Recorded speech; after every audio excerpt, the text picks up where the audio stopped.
अगर बेटा त्रिज्या 7 होती है, सरकमफेरेंस यानी परिधि 44 होती है और एरिया सर्कल का 154 होता है। अगर त्रिज्या का 3 गुना करें, 3 गुना तो 21 होगा, तो परिधि का भी 3 ही गुना होगा, बट एरिया में 154 में 3 का स्क्वायर होगा, तो इसीलिए भाई ये 3 गुना हुआ। अब सर्कल से तो सर्कल है, सर्कल का परिमाप मेरी आंखों में आ गया। जब ये 21 तो 44 3 और ट्रायंगल बन रहा है समबाहु, तो 44 44 44, समझ लो ना। ए लिए हमने ओरल बोल दिया। If x is equal to under root A plus under root B, और इसका जो डिफरेंस है वो क्या है, 1 है। If x is equal to under root A plus under root B, और a और b का जो डिफरेंस है 1 है, तो डायरेक्ट याद रखो x plus 1 by X 2 times यानी 2 अंडर रूट ए, और x minus 1 by X 2 root B, 2 root B. बोलो हाँ। अब प्यारे दोस्तों इस क्वेश्चन पे तो देखो ए, वैसे भी ए बड़ा भैया होना चाहिए बी से, तभी ये खेला होता है। यानी इसको आप सामाजिक तत्व में देखिए तो कुछ आपको ऐसा नजर आएगा। नहीं आ रहा तो मैं जिम्मेदार हूं। कुछ कह रहे होंगे आ रहा है, x माइनस 1 बाई एक्स करोगे तो छटकू वाले का डबल यानी रूट 4 का डबल, समझ गए, 2 रूट 4 यानी 2 दूना 4 हो जाएगा। बोलो हाँ। और हमसे कहता है प्रभु का चाहिए, क्यूबिक चाहिए, 4 का क्यूब 64। अरे ठोको लाइक, बोलो हाँ। ठीक है, चलिए तो प्यार से पढ़िए। वामसी लखनऊ से कानपुर, बहुत अच्छा। 95 किलोमीटर की यात्रा एक ही समय में आरंभ करते हैं, मतलब एक ही समय में। ऐसे क्वेश्चन हमने बहुत कराए हुए हैं। 2 लड़के ऋषि और वामनी लखनऊ से कानपुर तक, बढ़िया से समझना, बढ़िया से समझना। This is the Lucknow and this is the Kanpur. अब ये समझो इन दोनों का हमारा रिलेशन है। कानपुर में मेरा घर है, मैं प्रॉपर वहां रहता हूं, ऐसा लोगों का मानना है, मेरा भी मानना है।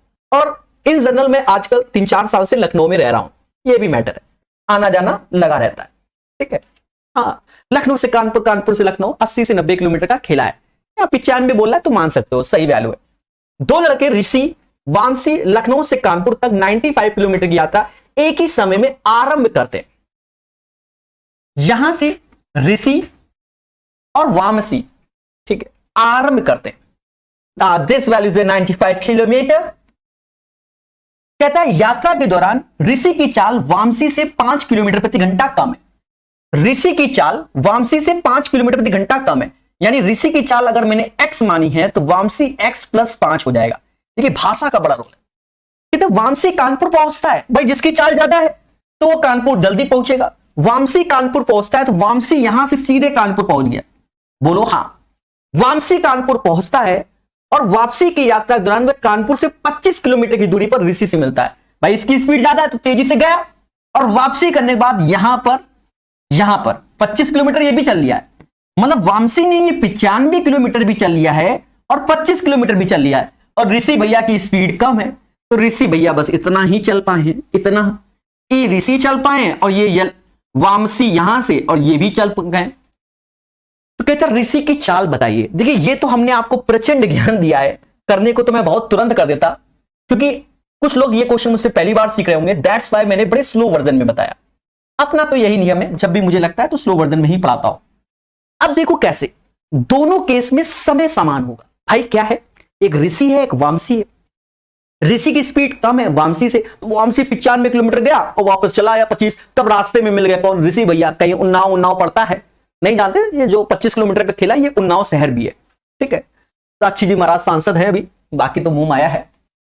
तो प्यारे दोस्तों एक चीज समझो, दोनों केस में समय समान होगा, यानी टाइम दोनों केस में समान होगा। अब टाइम बराबर क्या होता है, डिस्टेंस अपॉन स्पीड। डिस्टेंस अगर वामसी की बात करें तो 95 25, यानी वामसी 120 किलोमीटर चला x प्लस 5 की स्पीड से, और ऋषि भैया 75 किलो, ऋषि भैया 95 में 25 घटा दो 70 किलोमीटर चले, और कितने की स्पीड से, x की स्पीड से। बस x निकालना है, सीधी बात है। अभी x निकालते हैं फिर देखेंगे क्या है। ऐसे जीरो काटो, ये 12x, ये 7x, ये 12x, ये 7x, यानी x बराबर मुझे 1 आता नजर आ रहा है। बाकी आप लोग बता रहे। तो कहता है भैया हाँ 1 नजर आ रहा है, नहीं 1 कैसे आ रहा है, ये 12x, ये 12x, ये 7x, यानी 5x हो गया, और 7 पन्ना 35, x बराबर 7 नजर आ रहा है। तो भैया ऋषि भैया की जो स्पीड है वो 7 है, वामसी की 12। अब हमसे कह रहा भैया ऋषि भैया की स्पीड बता दो। तो 7 किलोमीटर प्रति घंटा। तो प्यारे दोस्तों, रामू 25% वार्षिक चक्रवृद्धि ब्याज की दर से 64,000 की राशि उधार लेता है और प्रत्येक वर्ष के अंत में वह आंशिक पुनः भुगतान के रूप में 3200 रुपए चुकाता है। 3 किस्तों के भुगतान के पश्चात बकाया धनराशि ज्ञात कीजिए। तो याद रहे, सावधानी हटी दुर्घटना घटी वाला क्वेश्चन है। समझ चलो 6400 पे ही कर देते हैं, 64,000 पे ही कर देते हैं, वरना तो हम रेशियो से बताने वाले थे। कोई दिक्कत नहीं, अब जो लिख गया सो लिख गया। देखो 64,000 का 25% यानी 1/4, इस वैल्यू का 1/4 यानी 16,000 होता है। 16,000 जोड़ोगे यानी 80,000 हो गया। अब इसी 80,000 में पहली किस्त मतलब पहला पुनः भुगतान, पैसा मांगने गया कि भैया 80,000 रुपए दे दो, तो उसके पास तो पैसे थे नहीं, उसने 3200 रुपए दे दिए। कितने दिए? 3200 रुपए। यानी ये कम करने के बाद इसमें कम करो तो ये आएगा 76,800। 76,800। फिर इसका 1/4, इसका 1/4 19,200। 19,200 इसमें जोड़ दीजिए। जब आप जोड़ेंगे 96,000 रुपए हो जाएगा। जब आप 96,000 मांगने गए तो उसने फिर से क्या किए? 3200 रुपए आपको दे दिए। 3200 दे दिए तो इसमें 3200 कम कर दीजिए। जब 3200 कम करोगे तो 92,800 रुपए हुआ। फिर इसका 1/4, 1/4 यानी ब्याज इसका निकालोगे 1/4, तो कहीं ना कहीं 23,200 आया। 23,200 को जोड़ोगे तो जोड़ना तो पड़ेगा मेरे भाई, ठीक है। 3 2 5 1 6, 9 2 11, 9 2 11, 116,000, 1,16,000। जब आप अपना कर्जा 1,16,000 मांगने गए तो उसने फिर से 3200 रुपए दे दिए। 3200 यहां से यानी 112,800 रुपए अंतिम में उसे भुगतान करना पड़ेगा। The right answer of this question 112,800। अब कुछ बच्चे हमसे ये चाहते होंगे, उम्मीद होगा कि सर इसका शॉर्टकट, इसका शॉर्टकट। देखिए हर चीज का शॉर्टकट नहीं होता है, ठीक है। ये डिपेंड करता है आपके प्रैक्टिस पे कि आप कैसे सोच रहे हैं। देखिए इसमें भुगतान करना ही पड़ेगा, भुगतान करना ही पड़ेगा। हाँ, अब जैसे हमने ऐसे बताया, बहुत से टीचर इसको एस की जगह ऐसे बता देंगे तो बच्चा भले खुश हो जाए, पर काम यही करना है। मैं आपको बता दूं, काम यही होगा। कैसे भाई? 25% का जो अर्थ होता है वो 1/4 होता है, यानी 4 की चीज 5 में चली गई और उसके बाद 3200 का भुगतान कर दिया गया। फिर 4 की चीज 5 में चली गई, फिर उसके बाद 3200 का भुगतान कर दिया। फिर 4 की चीज 5 में चली गई, फिर उसके बाद 32 कर दिया। उसके बाद जो राशि बची है वो राशि हमसे पूछी जा रही है। फिर टीचर ऐसे बताता है, थोड़ा सा समझिएगा, हम भी कोशिश करते हैं। 4 बराबर 64,000 की, तो 1 बराबर 16,000, तो 5 बराबर 80,000 की। अब 3200 इसमें कम करोगे तो 76,800 रुपए होगा।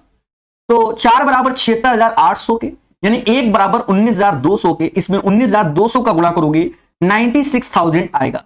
3200 रुपए दे दिया है, यानी 92,800 रुपए बचे। 4 बराबर 92,800 के, तो 1 बराबर 23,200 के, इसमें 5 का गुणा करोगे, 23,200 में 5 का गुणा 1,16,000 रुपए हो जाएगा। 3200 रुपए हमें दे दिए, तो बचेगा 1,128,00। बस यही हो सकता है मेरे प्यारे दोस्तों, और कुछ भी नहीं। अन्यथा फिर कॉमन सेंस जो लोग कहते हैं, पर लास्ट में देखो 1,12,500 भी है, 1,12,800 भी है, तो ज्यादा गेस के चक्कर में 2 ऑप्शन हमें कष्ट में प्रदान करेंगे। आशा है ये क्वेश्चन समझ में आ गया कि इन दोनों का वर्क करना पड़ेगा।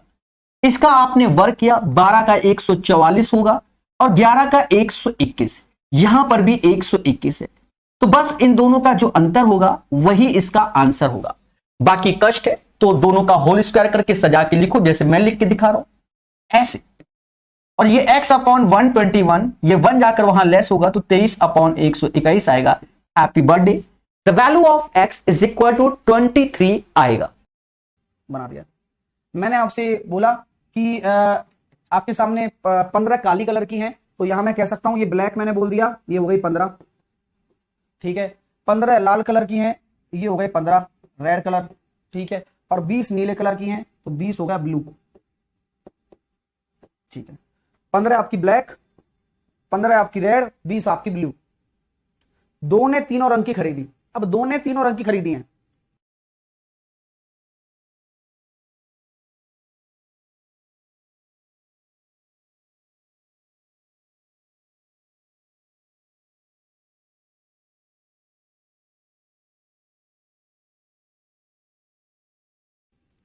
चलिए, तो क्या बात है भाई, बोला गया सर 2 ने तीनों रंग की खरीदी है, 2 ऐसे हैं जिन्होंने तीनों रंग की खरीदी है। मैं इस क्वेश्चन को बहुत अच्छे से बताना चाहता हूं। मैं ये कहता हूं ये मेरा एक्स पोर्शन है, ये मेरा वाई पोर्शन है, ये मेरा जेड पोर्शन है, और ये 2 यहां लगा सकता हूं, क्या बोलो आप? तो आप एक एक करके बात समझना कि क्या 8 ऐसे होंगे जिन्होंने कम से कम 2 रंग की खरीदी? तो ये मैं पूरा टोटलिंग बोल सकता हूं क्या कि X plus Y plus Z plus 2 बराबर 8 होगा? हाँ या ना में जवाब दे दो। ये जवाब देना पड़ेगा आपको, वरना फिर दिक्कत हो जाएगी भाई साहब। ये चीज समझ में आ रही है ना कि कम से कम 2 रंग की पोशाक, कम से कम का मतलब 2 रंग वाली और तीनों रंग वाली, और बराबर 8 है, तो वो इंक्लूडेड है, कोई दिक्कत? तो क्या मैं यहां से X plus Y plus Z वाला पोर्शन आपके सामने निकालकर ये 6 लिख दूं?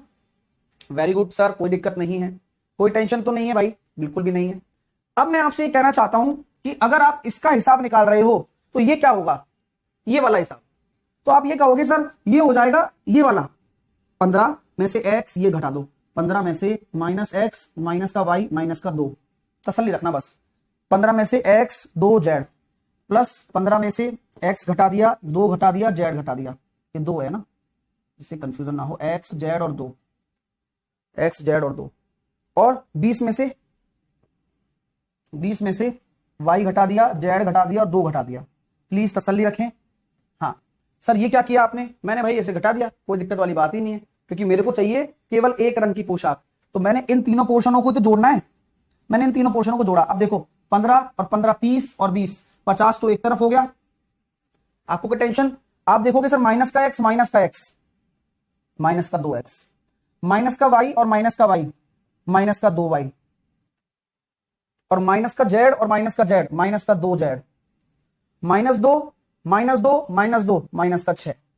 कोई दिक्कत है तो बोलो भाई यहां तक। अगर मैं यहां से माइनस कॉमन ले लूं तो क्या मैं ये कह सकता हूं सर 50, अगर आप बाहर माइनस कॉमन ले लेते हो तो 2 गुणा X plus Y plus Z plus Y plus Z plus 6, यही बचेगा। कृपया करके फोकस कर लो भाई साहब, मैं ऐसा कॉन्सेप्ट बता रहा हूं जिससे आपके जज्बात बदल जाएंगे, वक्त बदल जाएगा 2 मिनट के अंदर अंदर। एक बच्चा कह रहा है फास्ट करो, भाई फास्ट करने में बुद्धि में भी नहीं घुसेगा और पेपर में गलत करके आएगा जो अलग। नाम तुम अपना रख नहीं सकते हो, बेनाम बादशाह बने डोलते हो। ध्यान दे लो सामने, फास्ट करने वाले बुद्धि लगा ले अपनी थोड़ी सी। देख भाई क्वेश्चन का आंसर गलत आ रहा है, 40 दे रहा था अभी, तो मैंने ये कहा 50 में से ये मैंने घटा दिया, अब x plus Y plus Z बराबर 6 रख दो बस। तो 50 में से क्या हो जाएगा सर 18 घटा दिया 32 आंसर आ गया। तो केवल एक वाले कितने 32 वो है नहीं रहा है, पार पढ़ नहीं रही है, फास्ट करो इसको, ये समझने वाली कंसेप्ट समझ में नहीं आएगा फिर पेपर में। हाँ रुपये लगे हैं और अदर एक्सपेंडिचर भी हुआ है, तो 51,375 में अगर आप अदर एक्सपेंडिचर भी जोड़ देते हैं तो कितना आ गया सर? 5 और 5 10, 7 और 3 10, 9 और 1 10, 66,000 है ना, आ गया ना। और ये 66,000 कितने प्रतियों का है? 1200 का। ठीक है, तो पर बुक कॉस्टिंग कितनी आ रही है? 12 पंजे 60, 55 रुपए पर बुक। 20% का लाभ भी कमाना चाहते हो आप तो कितने में बेचना चाहोगे? 66 रुपए में। 10 से 11 करो, सॉरी 5 से 6 करोगे 66 रुपए में आएगा। तो हर बुक का आपको क्या करना है, यही निकालना है। शेयरिंग किसकी आता है कि सेम परसेंटेज है और विक्रय मूल्य आपके समान है, तो आपका कंसेप्ट तो हो गया है, मतलब आप सेम परसेंटेज है तो आप डीलर के ऊपर क्या कर सकते हैं 25 माइनस का 6.25 आंसर आ जाएगा और लॉस होगा हमेशा। ये कैसे आया आपको मैंने बताया है, 25 माइनस का 25 माइनस 25 इंटू 25/100, यानी कि ये हो गया 6.25% लॉस। ठीक है, पहली बात। दूसरी बात, तरीका जो एक्चुअल है वो मैंने बताया, ये गलत तरीका है लेकिन फिर भी काम करता है, परसेंटेज सेम। ठीक है, हमेशा लॉस ही होगा। अगला करेंगे 7.0 ऐसे बोलेगा, फिर आपको इंग्लिश पढ़नी पड़ेगी। टर्मिनेटिंग डेसिमल, टर्मिनेटिंग डेसिमल की क्या पहचान है, जल्दी से बताओगे कोई? सर आपका जो डिनोमिनेटर हो वो क्या हो? सर 2 की पावर में होना चाहिए या फिर 5 की पावर में होना चाहिए, या दोनों, या तो 2 हो या 5 हो या दोनों हो। ठीक है, लेकिन पूरा सॉल्व करने के बाद ऐसा नहीं है कि आप देख रहे हैं तो 12 छिंग 72 1/6 9 8 72, हाँ 6 12 छिंग 72 1/12 और 18 क्या कहते हैं 24 या 72। तो आपको दिख रहा है साफ साफ, ये देखो ये केवल आपका टर्मिनेटिंग है। टर्मिनेटिंग मतलब पता है शांत होता है, शांत, वो दशमलव जो फड़फड़ाए नहीं, शांत हो जाए थोड़ी देर चल के, वो टर्मिनेटिंग होता है। नहीं होने की शक क्या है? आपको लिखा है ना इमेजिनरी सॉल्यूशन, हाँ याद करो, कल ये वीडियो आया है, अगर इसको आपका शॉर्ट वीडियो आपको चाहिए तो मैंने यहाँ पर डाल रखा है, इस चैनल पर जाकर देख लेना। ये क्वेश्चन पेपर में आते हैं तो सर इसका क्या जुगाड़ है इसमें? मैंने कहा भाई b square minus 4ac less than 0, याद आ रहा है आपको? b की वैल्यू कितनी है 2k, यानी कि 4k स्क्वायर माइनस 4, a की वैल्यू 6, c की वैल्यू k लेस देन 0। तो यहाँ से क्या आ रहा है 4k स्क्वायर माइनस 24k, क्या मैं k को कॉमन ले लूं? हाँ 4k को ले लो ना, तो 4k को कॉमन लिया तो k माइनस 6। तो आपके 2 पॉइंट कौन कौन से आ रहे हैं? एक तो k बराबर 0 आ रहा है, k बराबर 6 आ रहा है, तो क्या बनाओगे? वही नंबर लाइन याद करो, पूरा सिखाया हुआ है, k बराबर 0 और k बराबर 6। क्या बताया था? ऐसे और ऐसे। लेस देन लेना है, स्टार्ट प्लस से होता है, प्लस माइनस प्लस, आंसर क्या आएगा? माइनस वाला लेना है तुमको, नेगेटिव वाला, लेस देन वाला। तो 0 से 6 के बीच में आएगा। अरे यार सर, और ये सिखाया हुआ है, अगर फिर भी आपको दिक्कत है तो मैंने शॉर्ट वीडियो बना रखी है इसी चैनल पर, जाकर देखो, इसलिए बनाई है मैंने। ये पूरा कंसेप्ट समझाया है, एक बार में समझ में आ जाएगा 10 से 12 मिनट में। चलिए ये क्लियर हो गया, ये चीज है बस, ये रेशो से हो जाएगा आराम से। क्यों, कैसे होगा सर बताओ भाई? अधिकतम अंक x में से 336 अंक प्राप्त किए भाई ने, x में से 336, यदि अधिकतम अंक x को 400 अंकों में बदल दिया जाए तो उसे 192 अंक प्राप्त होते हैं। ठीक है, तो 192 अंक प्राप्त होते हैं। 192 400 का कितना है ये तो देख लो सर, 4 चौके 16 और बचे 3, 4 48 है। तो आप ये देख लीजिए कि आपका अधिकतम अंक क्या होगा जब 48% मान लो एक तरीके से, ये 336 के बराबर है, तो निकाल लो दिमाग, जा रहा है ना 7 बार, हाँ 700 आंसर आ जाएगा। 8 7 56, 7, अरे वाह 700 आंसर आएगा, यानी कि आपके अधिकतम अंक 700 होंगे। भाई परसेंटेज तो सेम रहेगा ना, 48% आ रहे हैं 400 लेने पर, तो 48% ही आए होंगे। तो जब 48% आपका 336 के बराबर है तो 100% बराबर 700। एक नंबर क्वेश्चन है भाई साहब, सटार बना लीजिए। बढ़िया। हाँ भाई सब्सक्राइब कर लो, ये मेरा ही चैनल है, आप पढ़ाई है। 11 मई 2023 की बात है और 2:38 हो रहे हैं, और 13 मई 2024 की बात है 2:29 हो रहे हैं। बीच का समय अंतराल क्या होगा सर ये बताओ? तो 2023 से 2024, लेकिन मई आ गया 2024, ये लीप ईयर और है। अगर ये लीप ईयर है तो लीप ईयर में कितने दिन होते हैं सर? पहली बात तो 366 दिन तो वो हो गए, साथ के साथ 11 मई की बात कर रहे हो, 13 मई तक आप जा रहे हो, तो आप मुझे बताओ सर कितना हो जाएगा? 366 तो वो दिन हो गए आपके, और एक दिन एक्स्ट्रा और 12 मई और 13 मई को तो हो ही रहे हैं, 2:38 से 2, और यहां पर 367 दिन और 23 घंटे 51 मिनट। 51 मिनट ही तो हो रहा है, पूरा कहां हो रहा है भाई? देखो ना 9 मिनट लेस रह गया ना, 38 हो जाता तो बात बन जाती। मजा आ गया। तो 367 51 मिनट, एन और के के पास कुल राशि क्यू रुपया है, तो के पास कितना है? तो के पास कितना है? तो के पास आप रखना चाहते हो तो आप के को रख दो एन माइनस का पी बराबर क्यू, 2n बराबर, अच्छा आपको के पास निकालना है ना, तो n को रिप्लेस कर दो आप के प्लस पी में, तो आंसर कितना आ जाएगा? 2 के बराबर क्यू माइनस का पी, के बराबर हो जाएगा Q minus P upon 2, option number D. अगला करिए, ए प्लस का डी और ए माइनस का डी, इन तीनों का योग भी दे दिया आपको, फायदा हो गया ना। 3a बराबर 30, a बराबर आ गया 10, और इनका गुणनफल भी दे दिया आपको, तो a बराबर तो 10 आ गया, a square minus B square 100 minus का डी स्क्वायर बराबर 910, 10 से 10 कट गया, और डी स्क्वायर बराबर आ गया 9, डी बराबर आ गया 3। सब कुछ निकल कर आ जाता है, छुट्टियों का काम है, बस आपका मानने के ऊपर डिपेंड करता है। अगर आपसे बोला गया है कि एपी में संख्याएं हैं तो कैसे मानोगे? ए इधर प्लस का इधर माइनस का, अभी पूरा सिखाऊंगा। आपने ए और डी निकाल दिया, अब बताइए सबसे बड़ी संख्या कौन सी है? 13। अगर मान लो किसी भी एपी में अगर आपको 4 टर्म माननी पड़ जाए तो कैसे मानोगे? अगर आपको 5 टर्म माननी पड़ जाए तो कैसे मानोगे?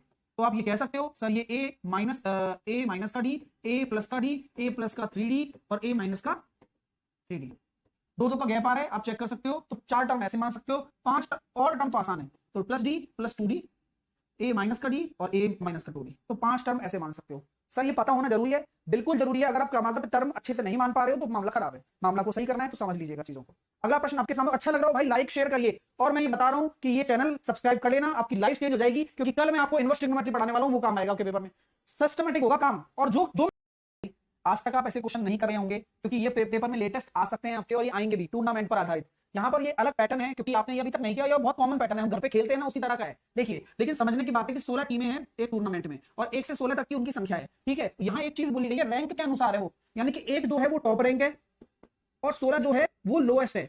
आपको ये बात समझनी होगी, 1 टॉप है 16 लोएस्ट है, क्योंकि 1 से 16 रैंक के अनुसार है।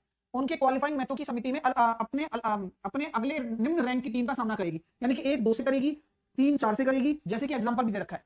आपकी जो 5 है वो 6 से करेगी, 7 8 से करेगी, 9 10 से करेगी, 11 12 से करेगी, 13 14 से करेगी, और 14 15 से करेगी, और 13 14 से करेगी, और 15 16 से करेगी।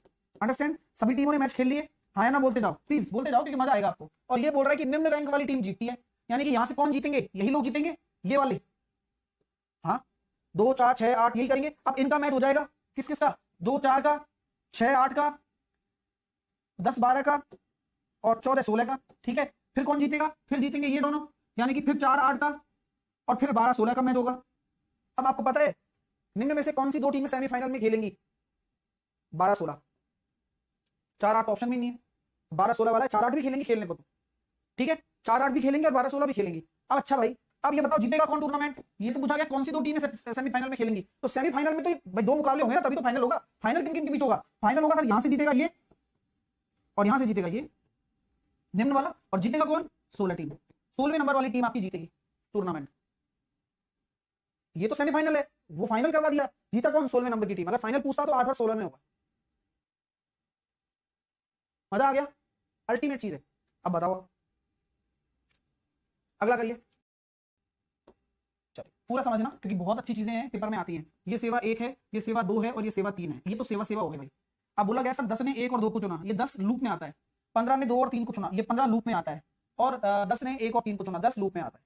अब बोला गया है 5 ने 3 में से ठीक 1 को चुना है, 3 में से किसी ठीक 1 को, यानी कि वो ये भी हो सकता है, इसको आप मान लो A, इसको आप मान लो B, इसको आप मान लो C, कोई दिक्कत। इसको आप मान लो X, कोई दिक्कत। ये कितना हो जाएगा? 10 माइनस एक्स। ये कितना हो जाएगा? 10 माइनस एक्स। ये कितना हो जाएगा? 15 माइनस एक्स। क्या वेन डायग्राम पूरा भर चुका है क्या? अच्छा, 5 ने 3 सेवाओं में से ठीक 1 को चुना है, तो क्या मैं ये बोल सकता हूँ A plus B plus C, only 1 वाली तो है सारे, ये 5 के बराबर है। क्या आप सभी को जोड़ दोगे क्या सर? बिल्कुल जोड़ दूंगा, और 30 के बराबर कर दूं। हाँ, तो सबको जोड़ूंगा तो A plus B plus C एक तरफ, A plus B plus C एक तरफ, प्लस 10 10 20 और 15 35 minus 3x plus x minus का 2x बराबर 30 कर दूं। बोल दो यार। तो ये हो गया 5, तो 35 और 5 40, माइनस का 30 बराबर 2x, x बराबर आ गया 5। तो बोला गया है कितनों ने तीनों सेवाओं को चुना, x की वैल्यू निकालनी थी, 5 आंसर आ गया। कैसा लगा प्रश्न बताइए? मजा आ गया ना? और नहीं, लेकिन फिर भी मैं बता रहा हूं, वैसे कठिन नहीं है, अच्छा है। बोला गया sir number of web series ये रही, और number of web series with IMDb rating 5 से कम वाले। नीचे दिया गया बार ग्राफ दिया गया है 2014 से लेकर 18 तक के दौरान में सब्सक्रिप्शन सर्विस मोबाइल एप्लीकेशन द्वारा जारी वेब सीरीज की संख्या को दर्शाता है, और लाइन ग्राफ 5 स्टार कम रेटिंग वाली वेब सीरीज की संख्या को दर्शाता है। ठीक है, 2014 से 18 के दौरान 5 स्टार और उससे अधिक रेटिंग वाली वेब सीरीज का लगभग कुल प्रतिशत कितना है? 2014 से 18 के दौरान 5 स्टार और उससे अधिक, ये बढ़िया भाई। तो कैसे करोगे बताओ? तो मैं कह सकता हूं कि ये 5 से कम वाली हैं। 2014 में 30 तो टोटल रिलीज हुई हैं, जिसमें से 6 की रेटिंग 5 से कम है, तो कितनी सही सलामत है? 24। समझ रहे हो कंसेप्ट? पहली बार में दिक्कत होती है कंसेप्ट समझने में, लेकिन क्वेश्चन बड़ा शानदार है। 2015 में 35 वेब सीरीज आई हैं, जिनमें से 9 की रेटिंग 5 से कम है, तो ये हो जाएगा कितना? 26 और 9 35। 35 में से 11 गई तो 24। ये वो है जिनकी 5 स्टार से ज्यादा होगी। 42 में से 12 गए तो 30, और 48 में से 12 गए तो 36। तो टोटल जोड़ लो, और टोटल वेब सीरीज कितनी है इनको जोड़ लो। 35 और 35 70, 70 और 190, और ये आ रहा है 140। 14/90 इंटू 100। तो क्या क्वेश्चन है? मजा आ गया क्या क्वेश्चन करके? हाँ या ना में जवाब आपका बनता है यार। हाँ, 19 का जवाब टेबल बोलेंगे। 19 चला गया ना 7 बार, कितना आ रहा है? 74 अप्रोक्सीमेटली ना। ठीक है, कैसा लगा क्वेश्चन? कैसा लगा? फिर वही वाली बात, +2 क्या करोगे? देखो तुरंत करने का तरीका है, पेपर में यही आने वाले हैं। +2 √14 +2 √4 p³ - 3p 52, गोली से भी तेज। कैसा? 9,000 रुपए की राशि को समान रूप से कुछ छात्रों में वितरित किया जाता है। छात्रों की संख्या 20 अधिक होती तो 160 कम आते। कौन सा तरीका? निंजा टेक्निक जिंदाबाद। यहां भी बिल्कुल देखिए, 9,000 रुपए की राशि है, एक्स मिल रही थी, अब 20 रुपए ज्यादा मिलने लग जाए तो 20 × 160 रुपए का अंतर आ जाता है। तो 20 से काटेंगे इसको आप 8 बार, ठीक है, काट लो, कोई फर्क नहीं पड़ता। ये हो जाएगा सर 9 × 125, 8 से काटने पर x × x + 20। तो अब आप मुझे ऐसे कोई टुकड़े बता सकते हो तो बता दो जिसे लिख सकूं मैं छात्रों की मूल संख्या के आधार पर। तो आप ऐसा कर रहे हैं, एक को 25 मान लेते हैं, 9 × आ गया ना मजेदार, 45 और 25। अरे सर ये तो गजब की चीज बता दी, अंतर 20 का आ रहा है, बिल्कुल आ रहा है। तो मूल संख्या 25 होगी। निंजा टेक्निक जिंदाबाद। और कितने लोग चाहते हैं कि कल मैं पूरा ज्योमेट्री रिवाइज कराऊं? वो कमेंट बता दें। हाँ, एक समकोण त्रिभुज है सर ABC, जिसका कर्ण C है, और आप जानते हैं इसमें अंतः त्रिज्या क्या हो जाएगी? आधार प्लस लंब माइनस का कर्ण बटे 2, किसी भी वृत्त का किसी बात। और ये लीजिए अगला क्वेश्चन आपके सामने है। 9,000 रुपए की राशि को समान रूप से कुछ छात्रों में वितरित किया जाता है। छात्रों की संख्या 20 अधिक होती तो 160 कम आते। कौन सा तरीका? निंजा टेक्निक जिंदाबाद। यहां भी बिल्कुल देखिए 9,000 रुपए की राशि है, एक्स मिल रही थी, अब 120 रुपए ज्यादा मिलने लग जाए तो 20 इंटू 160 रुपए का अंतर आ जाता है। तो 20 से काटेंगे इसको आप 8 बार, ठीक है काट लो।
बहुत अच्छा क्वेश्चन है, बहुत अच्छा क्वेश्चन है। आपसे बोला जा रहा है n तक लेना है, मैं क्या करता हूं n बराबर 1 लेता हूं, n बराबर 1 लेने पर 0 आ रहा है, चेक कर लो, n बराबर 1 लेने पर 0 कहां आ रहा है, एक ही ऑप्शन में, खत्म, फिनिश।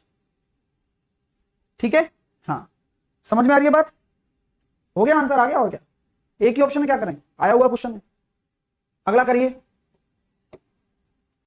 मैं अभी लिख के दे रहा हूं ना, ये आपके कहीं ना कहीं किसी ना किसी पेपर में रिपीट होगा, सेम क्वेश्चन।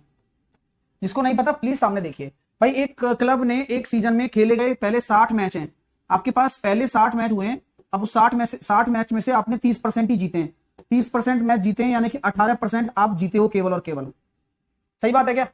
अब बोला गया है सर उस सीजन में 44% सफलता दर प्राप्त करने के लिए अतिरिक्त न्यूनतम कितने मैच खेले जाएं। आप मुझे बताओ, मैं आपका कोच हूं और मैं ये बोलूं आपसे, देखो दोस्तों, अब आपने 60 मैच तो खेल लिए हैं, 30% ही जीते हो, लेकिन हमें 44% मैच जीतने हैं, तो अब इतने मिनिमम मैच खेलो जिससे कि आपका 44% हो जाए।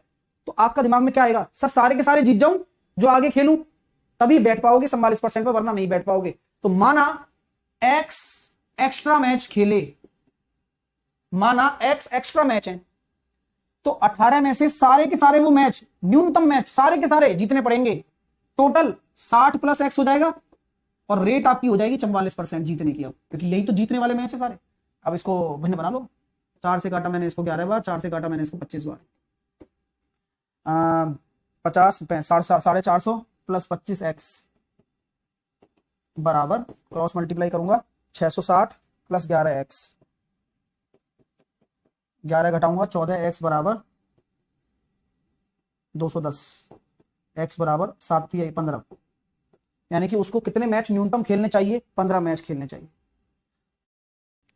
तो उसे तो हमें 160 प्राप्त होता है यदि संख्या में 20% घट जाती है, और 20 है वो परसेंटेज नहीं है, ये पिक्चर खराब करती है बच्चे की बस, कि एक संख्या में 20% की वृद्धि हो गई, 120 हो गया, मान लो 120% हो गया, फिर 20 से कम हो जाती है, तो इसमें से 20 घटा मत देना, ये परसेंटेज नहीं है, संख्या है, तो वह संख्या 160 हो जाती है। अरे ले, यानी कि 120% बराबर 180 है, हाँ, वह संख्या 20% घट जाती है, यानी कि आपको क्या निकालना है, 80%, और 20 बढ़ जाती है, ये निकालना है। तो 120 बराबर ये है, 3 से काटूं, 3 से काटने से क्या होगा सर, 40% बराबर कितना हो जाएगा, 60 हो जाएगा, और 80% बराबर 120 हो जाएगा। सर आपने मतलब वही दिमाग लगा लिया, ये 120 यहां लगा दोगे, और प्लस का 20, यानी कि आंसर आएगा 140। कैसा लगा डियर, ये भी अच्छा यार।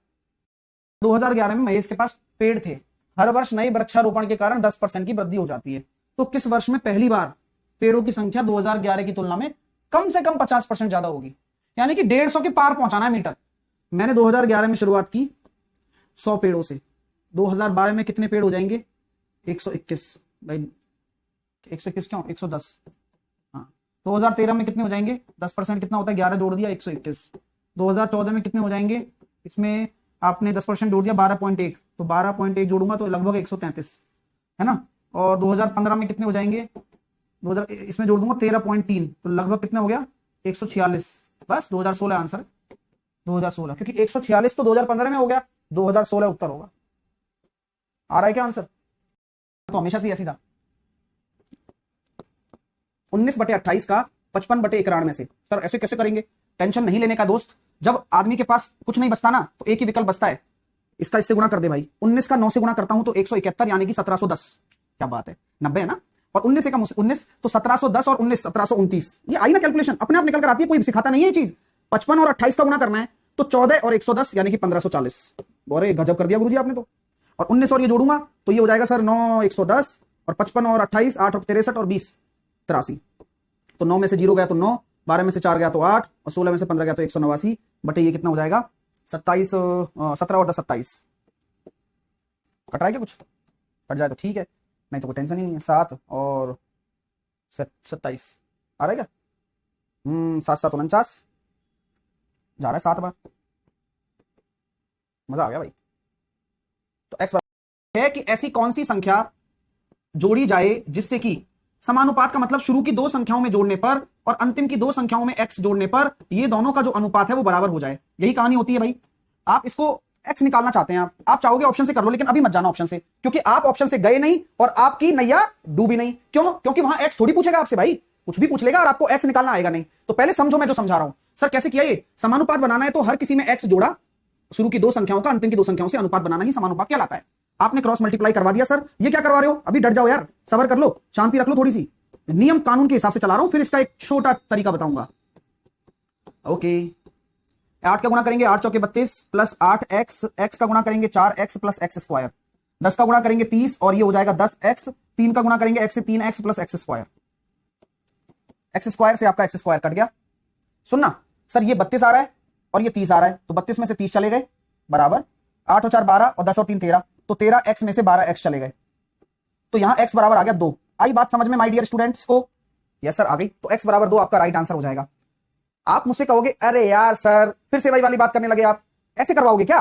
मैंने कहा नहीं दोस्त, ये जो लास्ट वाला कंक्लूजन आया है, ये जो लास्ट वाला आया है, इसे हम डायरेक्ट लिख सकते हैं क्या? वो मैं आपसे पूछ रहा हूं कि जो ये लास्ट लाइन है ना, लास्ट लाइन ये वाली, इसे डायरेक्ट लिख सकते हो क्या? जी बिल्कुल लिख सकते हो। आप 8/10 लिख दोगे और आप 3/4 लिख दोगे। क्या करना है फिर? 8 चौके 32, 10 या 30, तो 32 में से 30 गया तो 2, और 8 और 4 12 और 10 और 13, 13 में से 12 गया तो 1, तो x की वैल्यू निकल कर आ गई 2। तो कुल मिलाकर ऊपर तो गुणा करके घटाना है और नीचे जोड़ करके घटाना है। छड़ की लंबाई बतानी है, ठीक है? तो 2 गुणा लंबाई इंटू चौड़ाई, चौड़ाई इंटू ऊंचाई और ऊंचाई इंटू लंबाई बराबर 340। 2 से काटा 170 बार 80, 80 अगर घटा दोगे तो 18h बराबर 90, h बराबर कितना हो गया 5। चलो h बराबर 5 हो गया, ठीक है। अब क्या निकालना है? छड़ की लंबाई। छड़ की लंबाई क्या होगी? 10 का स्क्वायर 100, 8 का 64 और 5 का 25, तो ये कितना हो रहा है सर? 5 और 4 9, 8 189, 9 का कितना हो जाएगा 3 और 9 दूनी 18, 9 1 9, 3 रूट 21 आंसर आएगा विकर्ण। एक क्वेश्चन ये बनेगा, और NC(n) बराबर क्या होता है ना, और NC(1) बराबर क्या होता है, ये सब आना चाहिए। हाँ। अगर आपके कोई नंबर ऑफ आर्टिकल है, n डिफरेंट आर्टिकल है, उनको किस तरीके से चुना जाता है? n फैक्टोरियल से। 0 फैक्टोरियल क्या होगा सर? 1 होता है। NC(n) भी आपका 1 होता है और NC(1) आपका n होता है। n अलग अलग आर्टिकल है, n डिफरेंट आर्टिकल को कितने तरीकों से चुना जा सकता है? n factorial. मान लीजिए किसी भी पार्टी में 11 लोग हैं, आपस में वो क्या कर रहे हैं? हाथ मिला रहे हैं, तो नंबर ऑफ शेक हैंड्स कितने होंगे? तो n इंटू n माइनस 1/2 होता है, ठीक है? अगर गले मिलने वाली बात है तो भी आप निकाल सकते हैं, निकाल लो, बस यही कंसेप्ट है और क्या है। तो 11 इंटू 10/2, तो आप ये कह सकते हैं नंबर ऑफ शेक हैंड हो जाएंगे 55, ठीक है? हाँ। अगर मान लो किसी भी सर्कुलर अरेंजमेंट में आप क्या कर रहे हो? किसी बंदों को बैठा रहे हो, n बंदों को सर्कुलर अरेंजमेंट में बैठा रहे हो, तो कितने तरीके से अरेंज होगा? n-1 फैक्टोरियल से।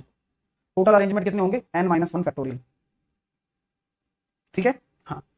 और अगर मान लो किसी माला है ना, माला, और माला में आप ऐसे रो रहे हो और आप क्लॉकवाइज जा रहे हो या एंटी क्लॉकवाइज, यानी कि एक डायरेक्शन में जा रहे हो, तो नंबर ऑफ तरीके कितने होंगे? n-1 फैक्टोरियल/2, ठीक है? चलिए, तो कैसा लगा पूरा का पूरा सेशन बता दो। All the best. कल मेरे को आप जब पेपर से छूटो तो एक मैसेज मेल कर देना, नीचे डिस्क्रिप्शन। इक्वेशन भी बनती है, एक मानक इक्वेशन होती है और एक जनरल इक्वेशन बनती है। जनरल समीकरण क्या आता है sir? X square plus Y square plus 2gx, देखते जाओ, प्लस 2fy प्लस c बराबर 0, लिख लो। यह एक आपका जनरल रूप है। हाँ। अब सर ये क्या जुगाड़ है? मैंने कहा ये वही है जो आप देख रहे हो। सर कैसे देखूं इसको? इसी जनरल रूप को फिर आपने सोचा क्या इससे कैसे संबंधित बनाऊं, तो आपने क्या किया, यार एक कमी हो रही है, वरना तो सब ओके है कि 2gx है, बस g स्क्वायर और आ जाता। आपने यहां भी देखा कि भाई 2fy है, बस y f स्क्वायर और आ जाता। फिर आपने देखा यार g स्क्वायर f स्क्वायर आप जबरदस्ती यहां जोड़ रहे हो, तो यहां भी जोड़कर माइनस c करो, कोई दिक्कत? ये क्या बन जाएगा? ये बन जाएगा सर x प्लस जी का whole square plus y plus h का whole square, sorry y plus f का होल स्क्वायर बराबर g square f square minus c। ये मैं फालतू नहीं लिखा रहा हूं भाई। अब आपने तुलना करना शुरू किया, क्योंकि आप किसी भी जनरल फॉर्म को सामान्य फॉर्म से जब तुलना करते हो तो यहां सेंटर क्या होगा? माइनस h और माइनस g, तो माइनस का g होगा, यहां माइनस का f होगा, और आपकी रेडियस क्या हो जाएगी? r स्क्वायर बराबर है g square plus f square minus का c। तो आपका जो r हो जाएगा वो g f का स्क्वायर माइनस c का अंडर रूट हो जाएगा, ठीक है माय डियर? चलिए, तो इस तरह की बातें आपके पेपर में आती हैं, आएंगी, आती रहेंगी। जैसे कि एक क्वेश्चन मैं आपको दे रहा हूं, उसका जवाब देना आप। इस तरह आपके सामने इक्वेशन दे दी, x square plus Y square minus का 12x प्लस का 16y प्लस का 19 बराबर 0 है। तो आप मुझे बताइए इसके सेंटर क्या होंगे, इसकी रेडियस क्या होगी? अब ये आपको क्या दे दिया? जनरल फॉर्म दे दिया, बताइए क्या होगा भाई, बता दो।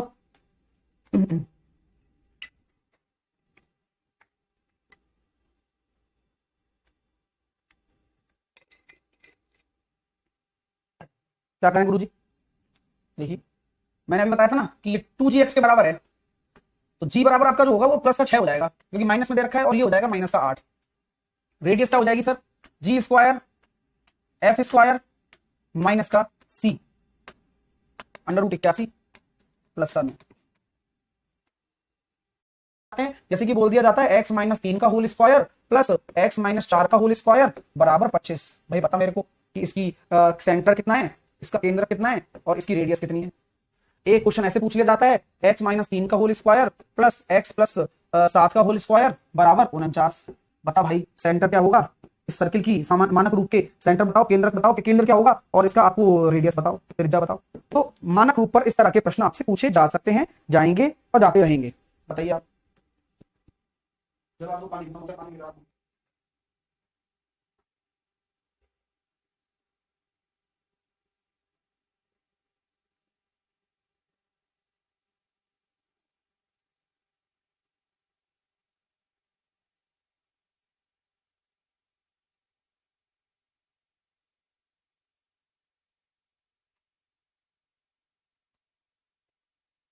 चलो भाई साहब, क्या हिसाब किताब है? हिसाब किताब ये है सर, ये जो माइनस एच और माइनस के ही होता है, तो ये माइनस में पहले से है, तो आपके जो ये होंगे वो +3 और +4 होंगे, और आर बराबर कितना हो गया 5। और यहां मैं बोलूंगा सेंटर क्या हो जाएगा, माइनस एच और के ही होता है, तो एच यहाँ प्लस का 3 है और यहाँ माइनस का 7 है, तो रेडियस हो जाएगी 7। कोई दिक्कत यहां तक आपको? है c² / 2ab, c² / 2ab इस तरह की लाइन अगर हो तो। अब मैं आपसे अगला क्वेश्चन पूछता हूं कि मुझे, मैंने एक क्वेश्चन आपको दिया पहले, कृपया करके ध्यान देना। मैंने क्वेश्चन दिया कि एक ट्राइंगल के आपको वर्टेक्स निकालने हैं, अगर उस ट्राइंगल के भुजाओं के मध्य बिंदु आपको दे दिए गए हों, तो भुजाओं के मध्य बिंदु आपको दे दिए गए हैं x3 और 1, 5 और 6 और -3 और 2। तो आपको क्या निकालना है? कोऑर्डिनेट निकालने हैं, a निकालना है, आपको b निकालना है, आपको c निकालना है। निकालिए भाई, a क्या होगा, b क्या होगा और c क्या होगा। नहीं पता कोई बात नहीं, मान लो अगर a निकालने की बात आ रही है तो 3 को जोड़ लो, 5 को जोड़ लो और 3 को घटा दो, तो 5 और 3 8, -3 करेंगे तो 11। तो यहां मैं लिख भी देता हूं, अगर x कोऑर्डिनेट निकाल रहे हो तो 3 + 5 और माइनस होता है -3, तो ये हो गया 11। और y निकालना है तो 1 + 6 7 में से 2 गया तो 1 + 6 7 में से 2 गया तो 5, तो 11 5। अगर ये वाला निकालना है तो इन दोनों को जोड़कर ये घटा दो, 3 और -3 0 और माइनस का 5, और 1 और 2 3, 3 में से 6 गया तो माइनस का 3। अगर ये निकालना है तो इन दोनों को जोड़कर ये घटा दो, तो 2 में से 3 गया तो माइनस का 1, और 6 में से 6 और 2 8 में से 1 गया तो 7। हाँ, ये क्वेश्चन पेपर में आएगा, आप शक्ल मत देखना मेरी, तुम फिर बता रहा हूँ एक एक चीज वो बता रहा हूँ तो पेपर में आएगी, और तुम्हें फिर भरोसा नहीं हो तो आदमी कुछ नहीं कर सकता। ठीक है, चलो सर ये क्वेश्चन मुझे अभी करके बताओ। इसके कोऑर्डिनेट दे रखे हैं 1 और 2, 0 और -1 और 2 और -1, मिड पॉइंट दे रखा हो और वर्टेक्स निकालने हो, बताओ भाई।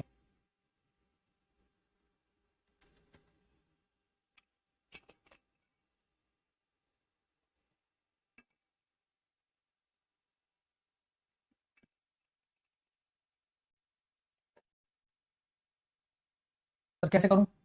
वही तरीका जो अभी समझाया था कि भाई जमा लो, पहले करो भाई, तुम ही करो कुछ। मेगा कह रही है ये चैप्टर थोड़ा टफ लग रहा है, मेगा रिवीजन चल रहा है, पूरा डिटेल में पढ़ाया जाता है पहले। अब तुम आओगी रिवीजन में, पहले कभी पढ़ाई नहीं होगा तो टफ ही लगेगा भाई। नई नई दुनिया तो अजीब लगती है कि आपके काम की नहीं है। तो मेरे स्टूडेंट जो तीनों कोऑर्डिनेट के जवाब दो, जिनका भी आ रहा होगा उन्हें मिलेगी चॉकलेट।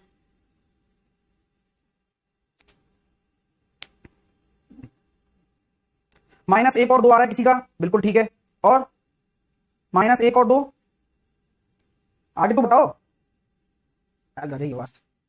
एक ये हो गया सर 1 और 2, ये हो गया 0 और माइनस का 1,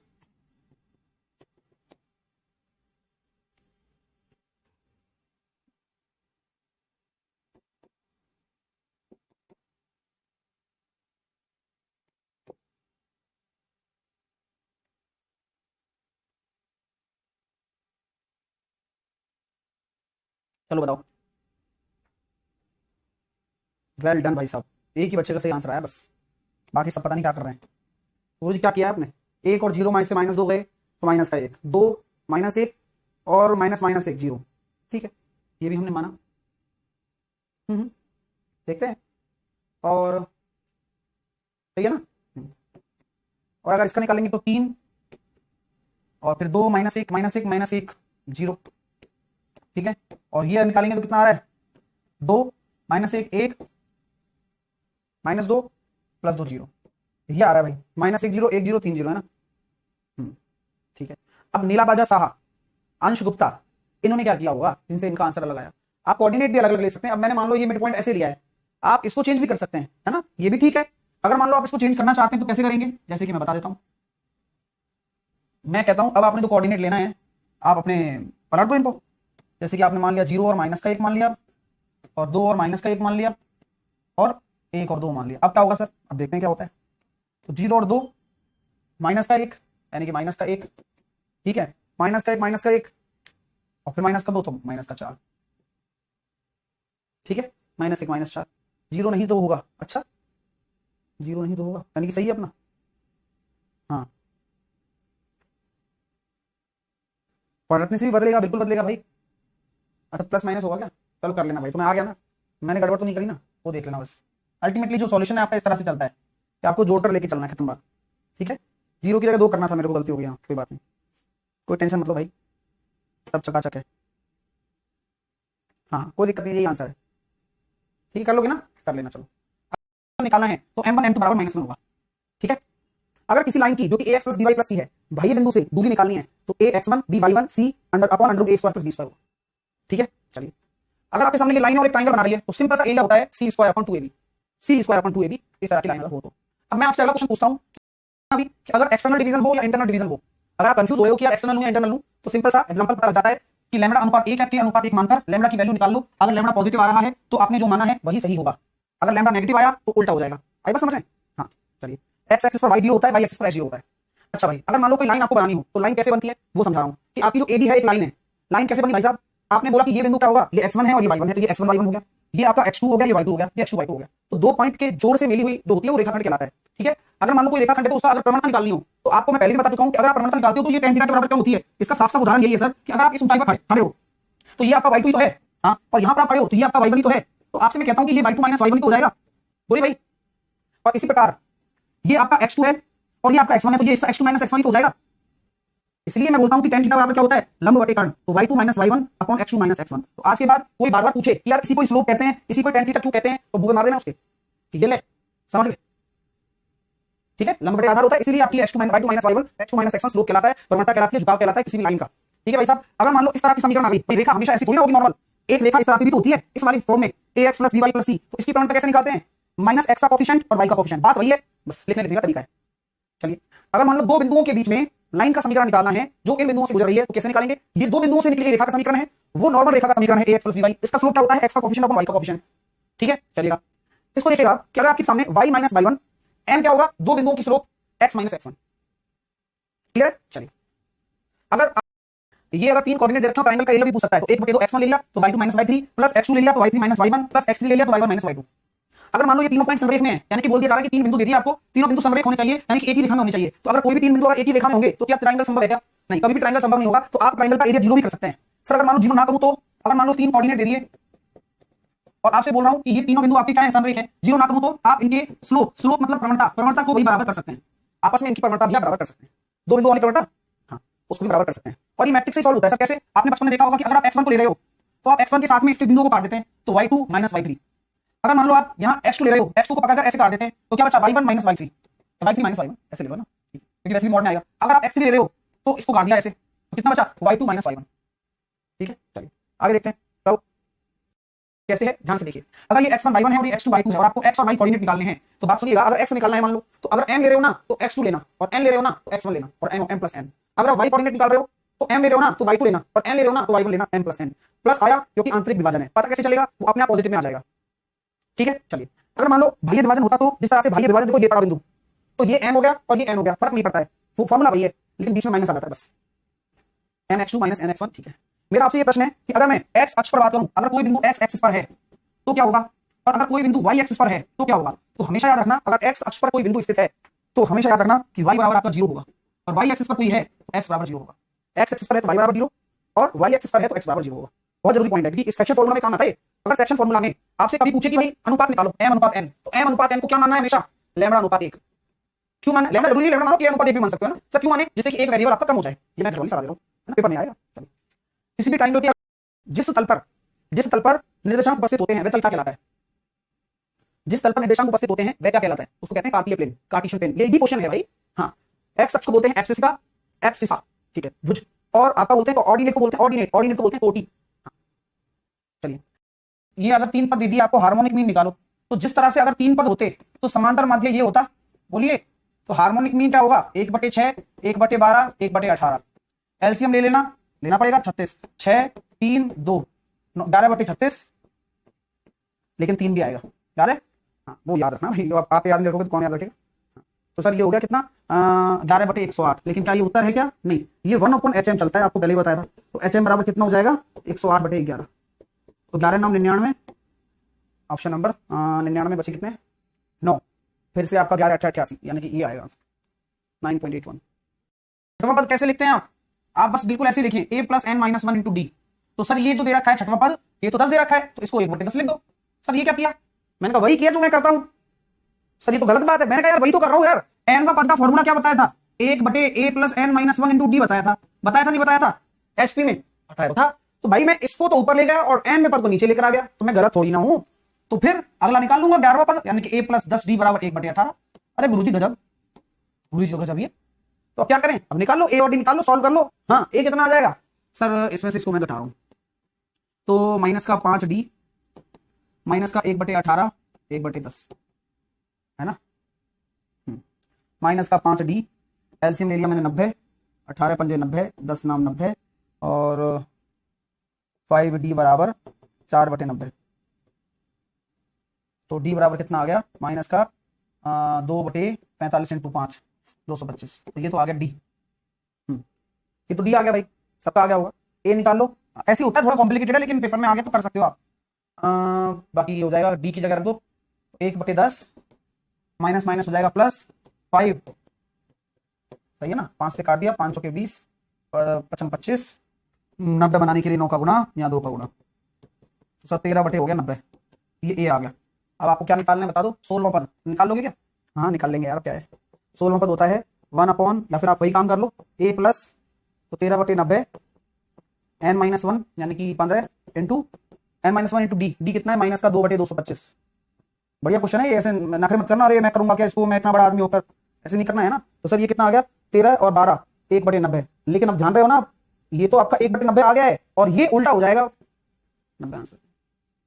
हाँ नहीं समझ रहे ना, यही होता है भाई, आप पढ़ रहे हो। आपको क्या निकालना है? कितने पद हैं? नंबर ऑफ टर्म्स, पदों की संख्या निकालनी है।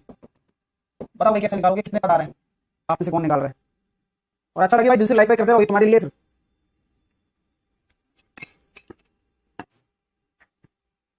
तो सर क्या करूं बताओ? मैंने कहा भाई पहले चेक तो करो। तो ये ऐसे बढ़ रही है ना, तो देखो 3 गुना फिर 3 गुना, यानी कि सर ये तो r = 3 आ गया, ये तो जीपी है। मैंने कहा जीपी है तो क्या करूं बताओ? भाई n का पद दे रखा है 16,19,683, जो कि क्या होता है a इंटू r की घात n - 1, यही तो होता है n का पद। 19,683 बराबर r की घात 3 की पावर n - 1। आई बात समझ में? यस आ गई। तो 19,683 कितना होता है? यही पता लगाना है। तो मैं जानता हूं सर, अगर ये होगा भी ना 19,683 होगा, 3 की पावर 9 होगा। नहीं पता ना? अब पता लग गया होगा। सर आपको कैसे पता चला? मेरे को ऐसे पता चला कि 27 का क्यों होता है। हाँ 27 का क्यों होता है? तो 3 की घात 9 हो गया। हाँ अब जानते हैं आप, आधार बराबर है तो घातें भी बराबर होंगी, तो n - 1 = 9, n बराबर आ गया 10। तो n पदों की संख्या भी आप निकाल सकते हैं। चलिए अब बोला जा रहा है n 3 पद मानने पड़ जाए तो कैसे मानोगे? जीपी तो रेशो में चलता है, तो पहला पद आप बीच वाला जो पद मानेंगे वो a मानेंगे, अगला a × r, तो r गुना हो गया, और तो इससे पिछले वाला मानोगे वो a / r मानोगे, जिससे कि ये भी r गुना हो जाएगा, क्योंकि कॉमन रेशो बराबर होना चाहिए। ठीक है, आपका जो ये फोर्थ पद है, चौथा पद, 4 पद अगर मानने हो तो कैसे मानोगे भाई? r² की गैप में यहां रेशो चलेगा और डिफरेंस चलता है, लॉजिकल आप समझिए। तो आप ar मान लो, उसको ar³ मान लो, इसको a / r मान लो, इसको a/r³ मान लो, कॉमन सेंस है। अगर 5 पद मानने हो फिर से वही वाली बात, a ar ar², a/r a/r², क्योंकि यहां रेशो में चलता है चीज। ठीक है, चलिए अब आते हैं हार्मोनिक प्रोग्रेशन पर। सर हार्मोनिक प्रोग्रेशन को क्या बोलते हैं? हरात्मक माध्य। हरात्मक माध्य, हरात्मक माध्य क्या चीज है गुरुजी? इसका क्या होता है? ये समांतर श्रेणी होती है, लेकिन इसको उलट दिया जाता है, जैसे कि a + d a + 2d समांतर है ना। हाँ, किसी को हरात्मक बनाना हो तो क्या करना होगा? a को 1/a 1/a + d a + 2d हरात्मक होंगे। आई बात समझ में? है ना भाई, सिंपल है ना। आप अगर ये तीनों एपी में है तो हरात्मक बनाना तो जादू नहीं है, सिंपल है, 1/a 1/, कर दो बस, हरात्मक बन जाता है तुरंत। यानी कि पहला पद क्या होगा? जब अरिथमेटिक प्रोग्रेशन का पहला पद a होता है तो हरात्मक 1/, हो जाएगा। अच्छा एपी का n पद क्या होता है? a + n - 1 × d, यही होता है ना। तो hp का n पद क्या होगा? nth टर्म ऑफ hp, तो 1/a + n - 1 × d। तो कोई टेंशन थोड़ी है, कोई टेंशन है क्या? कुल मिलाकर कहानी एपी का उल्टा है। ये तो गजब बात है सर, बिल्कुल बस यही बता रहा हूं। तो हार्मोनिक प्रोग्रेशन में अगर 2 टर्म दे रखी हो a और b, तो अगर एपी की बात करते हो आप, तो एपी में क्या होता है, हरात्मक माध्य, सॉरी सकारात्मक माध्य, यानी कि समांतर माध्य क्या होता है, a प्लस b बाई 2 होता है। लेकिन ये तो इसमें है ना, हरात्मक में कुछ नहीं करना, a को 1/a, b को 1/b, हरात्मक an को 1/hm बटे 2, तो 1/hm बराबर a plus b upon 2ab, और hm बराबर क्या हो जाएगा, 2ab upon a plus b। ये लो टकाटक। तो कभी भी आपको दो टर्म देते, हाँ अभिषेक कोऑर्डिनेट करा दीजिए जल्दी से, कल मेरा एग्जाम है। करा रहा हूं सर, आपके फोन गया है ना, अभी करा रहा हूं, आप थोड़ा समय दे दीजिए अभिषेक मुझे, अभी तुरंत कर दूंगा। निकल यहाँ से भाई यार, दिमाग खराब कर रहा है फालतू बच्चा, ऐसा कर रहा है, इतनी देर बाद तो आया पढ़ने, ऐसे बच्चों की आवश्यकता नहीं है भाई, पढ़ने वाले बच्चों की आवश्यकता है सिर्फ। ऑर्डर चला रहा है जैसे कोई रात चल रहा हो, समझ जाओ किसका। हाँ ए हो गया, तो ए प्लस बी और ए माइनस बी दोनों तरफ लेकर चलो, हमेशा आपको बहुत सहूलियत मिलेगी। इसी तरह से अगर चार पद मानने को बोले तो ये आपस में कह सकते हैं कि दो के गैप पर बढ़ रहे हैं, लेकिन है तो चार पद। तो देखिए ए माइनस का डी, ए प्लस का डी, ए प्लस का 3d और ए माइनस का 3d, दो डी का गैप है, लेकिन कॉमन डिफरेंस तो सेम है ना। चार पद आप ऐसे मान सकते हो, और ज्यादा अच्छा तब लगेगा जब आपको बोला जाए कोई सम पद मानिए, यानी कि इवन टर्म्स मानिए चार, तो आप इवन वैसे ही दो का गैप होता है, हाँ तो डी लगाने की जरूरत नहीं पड़ती है वहां पर, ठीक है। अच्छा अगर पांच पद मान्य हो तो, क्रमागत बोल रहा हूं, बार बार मैंने लिखा है क्रमागत, क्रमागत मतलब कंसेक्यूटिव, लगातार वाले। तो अगर पांच मान्य हो तो बीच में ए को मान लीजिए, यही माध्य कहलाएगा क्योंकि बराबर है, ठीक है। हाँ तो ए प्लस बी, ए प्लस 2d, तो दो ए के उधर की तरफ, और ए माइनस बी और ए माइनस 2d इधर की तरफ, ठीक है। क्लियर हो रहा है? चलिएगा, अगर मैं बात करता हूं जीपी की, ज्योमेट्रिक प्रोग्रेशन, गुणोत्तर श्रेणी, तो गुणोत्तर श्रेणी में n वां पद क्या होता है, किसी भी गुणोत्तर श्रेणी में अगर n वां पद आपको निकालना है तो वो होता है n वां पद बराबर a इंटू r की पावर n माइनस 1। अब यहाँ r क्या है सर, जिस तरह से समांतर श्रेणी में d नाम की चीज होती है, इसी तरह से गुणोत्तर श्रेणी में एक r नाम की चीज होती है। d आपके डिनोट करता है डिफरेंस को, अंतर को, r आपके डिनोट करता है अनुपात को, रेशो को, इसलिए उसको कॉमन डिफरेंस बोला जाता है, इसको सार अनुपात बोला जाता है, कॉमन रेशो। जिस तरह से कॉमन डिफरेंस दूसरा माइनस पहला होता है, इसी तरह से कॉमन रेशो भी दूसरा अपॉन पहला होता है, क्योंकि अनुपात को अनुपात की तरह से निकलेगा। हाँ भाई, तो अगर मैं ए बात करूं तो ए फर्स्ट टर्म है, r आपका कॉमन रेशो है। अगर यहाँ n पदों का योगफल की बात की जाए तो वो होता है a इंटू आर की power n minus 1 upon r minus 1। यहाँ ध्यान रहे कि जो r है वो एक से बड़ा है, इसलिए ऐसे आया। अगर r एक से छोटा होता तो वो भी बता रहे हैं, अगर r एक से छोटा होगा तो क्या करेंगे, r अगर एक से छोटा हो गया तो a इंटू 1 माइनस r की घात n अपॉन 1 माइनस r लिख लो भाई, बहुत प्यारी चीज है, पेपर में इस प्रश्न आएगा, ध्यान रखना, आएगा बोलिएगा ना, ठीक है। अगर मान लो सर कोई भी अनंत पदों का योगफल पूछे, जीपी में कोई अनंत पदों का योगफल पूछे तो उसका क्या मतलब है सर, तो ये पद काम आता है सर ये, और ये इसका यूज क्या है, ये बहुत इंपॉर्टेंट है। इस पर कुछ क्वेश्चंस बनते हैं जिनके बारे में मैं आपको पहले भी जिक्र कर चुका हूं और आज भी करूंगा। एक क्वेश्चन ये बनता है, मान लो कि कोई आपका वर्ग है, फिर इस वर्ग के मध्य बिंदुओं को आपने मिलाया, वर्ग बनाया, फिर आपने क्या किया, इस वर्ग के मध्य बिंदुओं को मिला दिया, फिर उसके बाद आपने क्या किया, फिर इसके मध्य बिंदुओं को मिला दिया, फिर आपने क्या किया, इसके मध्य बिंदु को मिला दिया। यानी कि आप इस तरह से अनंत बार वर्ग बनाते चले गए, अंदर ही अंदर मध्य बिंदु को मिलाते चले गए, आगे आगे आगे। तो आपसे पूछा जाता है इस तरह सभी जो वर्ग बने हुए हैं, इन सभी वर्गों का क्षेत्रफलों का योग बताओ। अब बच्चा को तो पता नहीं क्या लगेगा, तो आपको पता है ऐसे तो अनंत स्क्वायर बनेंगे, और अनंत स्क्वायर के एरिया का योग निकालें कैसे भाई, तो यहां आपके सामने कोई विकल्प नहीं था पहले, लेकिन अब है, ठीक है। चलिए कैसे है सर, मान लीजिए कि अगर आपकी पूरी भुजा, एग्जांपल दे रहा हूं, ये पूरी भुजा अगर आपकी मान लो 2 है, तो आपकी एक एक हो जाएगी, नहीं हो जाएगी बताओ। हाँ तो अंदर वाला जो बन रहा है मध्य बिंदु को मिलाकर, उसी भुजा क्या कहलाएगी भाई, अगर ये 2 है और ये एक एक हो गया तो ये भुजा क्या कहलाएगी, √2 कहलाएगी। अरे हाँ यार, ये तो सर गलत की बात बताइए आप, ये तो सही जुगाड़ है बिल्कुल। तो अगर मैं बात करूं एरिया की, तो पहले वाले वर्ग का एरिया कितना है, भुजा स्क्वायर, दूसरे वाले का कितना हो जाएगा, भुजा स्क्वायर 2 हो गया। तो इसी तरह से कहां चलेगा, अनंत तक चलेगा, क्योंकि ऐसे वाले कितने नंबर होंगे। तो आप मुझे बताओ, अगर ए आपका 4 है, फिर 2 है, फिर ऐसे और आगे चलता चला जाएगा अनंत तक, और ये जीपी बन रहा है, तो कॉमन रेशो आपका 2 है, अनंत पदों के एरिया का योग निकालना है, तो पहला पद अपॉन, और जीपी के आर क्या है, माफ कीजिए, आर आपका 1/2 है, आधा हुआ है ना, दूसरा पद माइनस पहला पद, तो 1 माइनस आर करना पड़ेगा, आपका टोटल योग आ जाएगा वो 8 आ जाएगा। तो अनंत पदों के वर्गों का जो योग आ जाएगा वो 8 आ जाएगा, ठीक है। कॉमन रेशो आएगा 1/2 कैसे आया सर, बताया था ना, second term upon first term, इस तरह से। तो आपसे पूछेगा कि अनंत पदों का, इसी तरह से क्वेश्चन ट्रायंगल में भी बनता है, ऐसा ही क्वेश्चन ट्रायंगल में बनेगा कि भाई ये ट्रायंगल बनाया समबाहु त्रिभुज, फिर इसके मध्य बिंदुओं को मिला दिया, समझ रहे हो, ये जो क्वेश्चन बन रहे हैं वो बता रहा हूं मैं, फिर मध्य बिंदुओं को मिला दिया, फिर मध्य बिंदुओं को मिला दिया, फिर मध्य बिंदु, इस तरह से। तो दो अनंत बनेंगे, उनका बताना है, तो सेम कांसेप्ट लगेगा, एरिया बाय एरिया, और ये जीपी के क्वेश्चन होते हैं, ये बच्चों को बताना जरूरी होता है, ठीक है। चलिए आगे मैं बात करूं सर और कैसा क्वेश्चन बनता है जीपी में, जो पेपर में आएगा आपका इस कांसेप्ट से रिलेटेड। एक क्वेश्चन ये होता है, मान लो कोई गेंद है, आपने मान लीजिए 20 मीटर की ऊंचाई से वो गेंद गिरा दी जमीन पर, और वो जमीन से टकराने के बाद में 1/5 और उछलती है, तो वह दूरी बताओ जो जमीन पर उसने जब तक तय करी, जब तक कि वो गेंद रुक ना जाए। तो ये वाला कॉन्सेप्ट भी आपका जीपी में आता है। हाँ, गेंद टपक खा रही है, तो सर ऐसे कैसे क्वेश्चन को कैसे करते हैं भाई, बहुत सिंपल है, ये जो 1/5 जो उछल रही है ना, उसी से कॉन्सेप्ट बनता है। जैसे कि मान लो पहले 20 मीटर गिरी, लेकिन उछली कितनी, 20 + 1/5, यानी कि सर ये हो गया 24, तो कुल मिलाकर 24 आएगा, वो पहला पद आएगा। इसी प्रकार जब यहाँ पर वो 1/5 उछली है, यानी कि जैसे कि 4 उछली, फिर से गिरेगी नीचे, फिर उछलेगी, तो इस तरह के जो आपके लूप्स बनेंगे, 1 माइनस आर लगा देना आपको पहला पद, लेकिन 24 लेना पड़ेगा आपको। मैं इसका क्वेश्चन कराता हूँ, मेरे पास क्वेश्चन पड़ा हुआ है, मैं वो करता हूँ, इसलिए आपको थोड़ी क्लैरिटी लगेगी। सब तैयारी क्वेश्चन पेपर आते हैं इसलिए जा रहे हैं ऐसा जीपी का क्वेश्चन।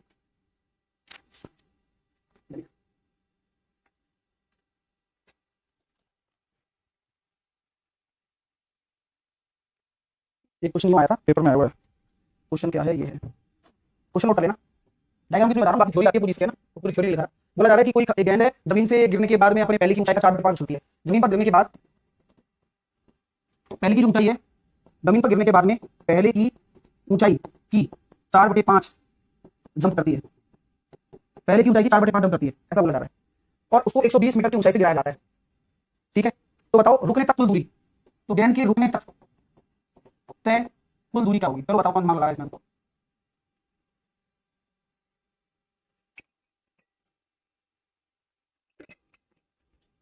मैं 2 मिनट लूंगा बस, इन फालतू बच्चों को मैं ब्लॉक करना चाहता हूँ कि जो पढ़ने वाले नहीं है उनका कोई काम भी नहीं है, जो चल रहा है उस पर ध्यान नहीं दे सकते तो जिंदगी में क्या सफल होंगे ये लोग।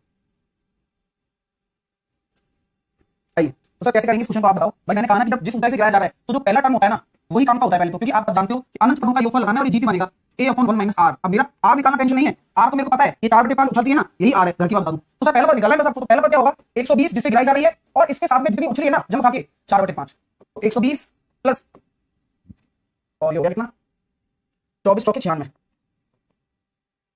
216, यानी कि जो 216 मीटर है वह आएगा पहला पद। यूं गिरेगी 120 फिर वो दम करेगी, ये लूप इसने जो लिया है वो पहला लूप लिया है। इसके बाद आगे भी लूप करता रहेगा, तो आपका जो अनंत पदों का योगफल आ गया वो आ गया 216 माइनस 1 सही 4/5। 4/5 कहां से आया, यही तो जंप कर रही है, तो 216 × 5 1/5 बचेगा। ये कितना हो जाएगा सर 16 × 5 = 1080 मीटर, यानी कि 1080 मीटर की दूरी तय करेगी जब तक वो रुक नहीं जाती है। ठीक है, तो आपका जो राइट आंसर आ गया वो आ जाएगा 1080, बिल्कुल सही जवाब है। आप टेंशन फ्री रहिए और चीजें सीखते रहिए। ठीक है भाई साहब, चीजें क्लियर है यहाँ तक? चलो अब आगे चलते हैं बिना किसी दिक्कत के। तो जीपी का मतलब होगी, तो मध्यमान होता है निम्न सीमा प्लस उच्च सीमा बटे 2 बराबर 12, यानी कि lower limit plus upper limit का जो सम आ गया वो आ गया 24। डिफरेंस कितना दे रखा है, upper limit minus lower limit आपको दे रखा होगा 6, तो आप लोअर लिमिट निकालेंगे तो घटाकर निकालेंगे 18/2 9 आपकी लोअर लिमिट आ गई और अपर लिमिट आप निकाल ही सकते हैं। ठीक है, सही है ना? 9 आंसर आ गया आपका लोअर लिमिट। अपर लिमिट 15, मैंने कहा सबसे पहले 4। सर एक का क्या हुआ, एक ना तो भाज्य है और ना ही अभाज्य है, एक नहीं है कुछ भी। 4 है, 6 है, 8 है, फिर आता है 9, फिर आता है 10, फिर 12 और फिर आएगा आपका 14 और फिर आएगा आपका 15 और फिर आएगा 16। कुछ रह तो नहीं गया? 10 11 4 5 नहीं आएगा, 6 नहीं 7 8 9 9 आएगा, 10 आ गया, 11 आ गया, 12 13 आ गया, 14 15 16 17 18 1 2 3 4 5 6 7 8, यहीं तक खत्म हो गया भाई। इनको जोड़ लो, 1 2 3 4 5 6 7 8। ठीक है, और 8 अब अभाज्य संख्या कौन कौन सी होती है? पहली 2 है, उसके बाद 3 है, उसके बाद 5 है, उसके बाद 7 है, उसके बाद आपका 11 है, उसके बाद 13 है, उसके बाद 17 है और उसके बाद 19 है। आप चाहे तो यहाँ डिफरेंस निकाल सकते हो क्योंकि अंतर पूछा है ना, बाद में माध्य कर लेंगे। तो देखो इनका इसको भारी मानो आप, इसको हो गया सब 2 प्लस का, ये प्लस का 3, ये भी प्लस का 3, ये भी प्लस का 2, ये माइनस का 1, ये भी माइनस का 1, ये माइनस का 3 और ये माइनस का 4। अंतर कितना आ रहा है? 4 और 3 7 और 2 9, तो 3 और 3 6 और 4 10, एक अंतर आ रहा है बटे 8 करो। ये 8 क्या है? दोनों 8 है ना, वो भी 8 और वो भी 8। ये क्वेश्चन पेपर में आएगा, मैं आपको कई बार करा चुका हूं, मैं बेस्ट क्वेश्चन लेकर आ रहा हूं। ये तो अभी पहला सेशन है, ऐसे मैं और भी सेशन लगातार लेता रहूंगा, चिंता। 11 7 61, 12 35 37, 16 63 65, 20 21 29, 48 55 73, 13 84 85, नहीं 13 84 85 6 और 9 हो जाएगा, बिल्कुल हो जाएगा भाई। और ये 119 120 169, ये सारे जरूरी ट्रिपलेट्स हैं, इन्हें आप अपने दिमाग में रखें, पेपर में इनके प्रश्न आते हैं और आप पावर होती है तो आपस में ये गुणा हो जाते हैं, यानी कि ये हो गया 2, आपस में ये पावर गुणा हो जाती है, तो यानी कि ये हो जाएगा 2 की पावर 8। अगर क्वेश्चन इस तरह का होता तो क्या होता बताओ? दोनों ही चीजें आपको साथ में लेकर चलनी है क्योंकि पेपर में कुछ भी आ सकता है। अगर मैं पूछता हूं आपसे कि गुरुजी इस तरह का अगर कंटेंट होता, इस तरह का अगर क्वेश्चन होता तो क्या होता, तो आपको ऊपर से पावर सॉल्व करनी है, 2 की पावर 2, तो आपको ये लिखना है 2 की पावर 4 और 2 की पावर 4 आपको ये लिखना है 2 की पावर 16। तो ये दोनों सेम नहीं है ना, ये अलग अलग है, ये 2 की पावर 8 है, ये 2 की पावर 16 है। ये बात ध्यान रखना क्योंकि पेपर में ये चीजें आएंगी, आपको परेशान करेंगी। आपको पता होना चाहिए कि ये वाली चीज और ये वाली चीज में बहुत फर्क है। अगला, रेलगाड़ी ने चलना शुरू किया, पहले स्टॉप पर 1/9 यात्री नीचे उतर गए, 1/9 उतर गए तो 450 का कितने यात्री अभी भी बचे हुए हैं? 8/9 अभी भी शेष हैं, यानी कि 400 यात्री अभी भी शेष हैं। अब 20 नए यात्री और चढ़ गए, 20 नए यात्री और चढ़ गए, यानी कि कुल मिलाकर 420 हो गए। अभी दूसरा स्टॉप आने वाला है, मौजूदा स्थिति में 1/6 यात्री उतर गए तो 5/6 यात्री शेष हैं, यानी कि 350। ठीक है, और 19 यात्री चढ़ गए, यानी कि 369। अब ये यही को पूछा है कि तीसरे स्टॉप पर रेलगाड़ी कितने यात्रियों के साथ पहुंची, कितने यात्रियों के साथ पहुंची है। ऑप्शन नंबर ए आपने सेलेक्ट कर लिया होगा और गजब की बात है, वीडियो को शेयर जरूर कर दीजिएगा, ये आपका काम है, लाइक करना आपका काम है, मेरा काम आपको कंटेंट देना है सॉलिड वाला। अगला प्रश्न ये लीजिए, रैशनलाइजिंग फैक्टर, पूरा रिवीजन जरूरी है, कुछ भी नहीं छूटना चाहिए। तो ये क्या होता है, जैसे कि मान लो एक √2 मैंने दे दिया, यह एक संख्या है, इसको अगर आपको परिमेय संख्या में बदलना हो तो जो न्यूनतम संख्या का गुणा करने पर यह परिमेय संख्या में बदलेगा तो वो न्यूनतम संख्या ही वो फैक्टर कहलाती है। जैसे कि अगर 2 की घात 1/2 है तो आप भी जानते हो इसको किससे गुणा करूं? सर 2 की पावर 1/2 से ही गुणा कर दो, तभी 2 बन पाएगा, यानी कि यही उत्तर आपका आ जाएगा। जैसे कि अगला क्वेश्चन मैंने आपको दे दिया 8, 8 का मैंने आपको दे दिया √4। आप मुझे बताइए इसका रैशनलाइजेशन फैक्टर क्या है? इस 4th रूट ऑफ 8 का रैशनलाइजिंग फैक्टर क्या है? तो आप इस 8 को क्या लिखेंगे सर? 2 की पावर 3 की पावर 1/4। मैं इसको पूरा सॉल्व किया, 2 की पावर 3/4 ये आ गया। मेरे को समझ में आया सर 2 की पावर 1/4 ही इसका क्या होगा? एक RF होगा, रैशनलाइजेशन फैक्टर होगा, परिमेय गुणनखंड होगा, परिमेय फैक्टर होगा। ठीक है, हाँ। तो ये गलती बच्चा करता है, मैं आपको वो सारी चीजें बता रहा हूं। ऐसे ही मान लो 125 का आपके सामने लिख दिया रूट, इसका RF क्या होगा जिससे कि एक परिमेय संख्या में बदल जाए? तो आपको थोड़ा सिंप्लीफाई करना है, देन आपको आंसर देना है। अंडरस्टैंड? चलिए, तो यहां पर मैं ये बोल सकता हूं सर आप देखो ये 5 की पावर 3/2 आप ले रहे हो हाँ, तो आपको यहां पर 5 की पावर 3/2 ले लिया ना, तो 1/2 लेना पड़ेगा, तब जाके वो क्या होगा आपका परिमेय बनेगा। तो 5 की पावर 1/2 आई बात समझ में? हाँ, 5 की पावर 1/2। आइए अगला कंसेप्ट देखिए आप, जो पेपर में आ सकता है। एक क्वेश्चन दे रहा हूं, तैयार रहिएगा, और मजा नहीं आया दिल से लाइक कर दो, लाइक करने का भी समय दे रहा हूं।